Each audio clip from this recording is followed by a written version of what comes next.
For the past 5 years, I've been investigating this question of where good ideas come from. It's the kind of problem I think all of us are intrinsically interested in. We want to be more creative, we want to come up with better ideas, we want our organizations to be more innovative. I've looked at this problem from an environmental perspective. What are the spaces that have historically led to unusual rates of creativity and innovation? And what I've found in all of these systems, there are these recurring patterns that you see again and again that are crucial to creating environments that are unusually innovative. One pattern I call the slow hunch, that breakthrough ideas almost never come in a moment of great insight, in a sudden stroke of inspiration. Most important ideas take a long time to evolve, and they spend a long time dormant in the background. It isn't until the idea has had 2 or 3 years, sometimes 10 or 20 years to mature, that it suddenly becomes accessible to you and useful to you in a certain way. And this is partially because good ideas normally come from the collision between smaller hunches, so that they form something bigger than themselves. So you see a lot in the history of innovation, cases of someone who has half of an idea. There's a great story about the invention of the World Wide Web in Tim Berners-Lee. This is a project that Berners-Lee worked on for 10 years. But when he started, he didn't have a full vision for this new medium he was going to invent. He started working on one project as a side project to help him organize his own data. He scrapped that after a couple years, and he started working on another thing. And only after about 10 years did the full vision of the World Wide Web come into being. That is, more often than not, how ideas happen. They need time to incubate, and they spend a lot of time in this partial hunch form.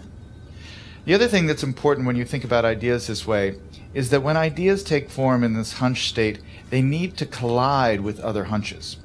Oftentimes, the thing that turns a hunch into a real breakthrough is another hunch that's lurking in somebody else's mind. And you have to figure out a way to create systems that allow those hunches to come together and turn into something bigger than the sum of their parts. That's why, for instance, the coffee house in the Age of the Enlightenment, or the Parisian salons of modernism, were such engines of creativity, because they created a space where ideas could mingle and swap and create new forms. When you look at the problem of innovation from this perspective, it sheds a lot of important light on the debate we've been having recently about what the internet is doing to our brains. Are we getting overwhelmed with an always connected, multitasking lifestyle? And is that going to lead to less sophisticated thoughts as we move away from the slower, deeper, contemplative state of reading, for instance?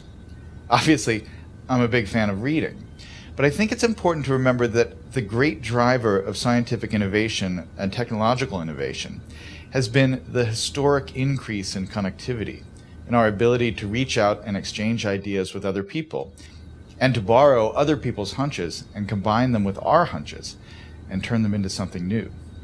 That really has, I think, been, more than anything else, the primary engine of creativity and innovation over the last 600 or 700 years.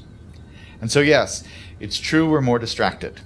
But what has happened that is really miraculous and marvelous over the last 15 years is that we have so many new ways to connect and so many new ways to reach out and find other people who have that missing piece that will complete the idea we're working on, or to stumble serendipitously across some amazing new piece of information that we can use to build and improve our own ideas.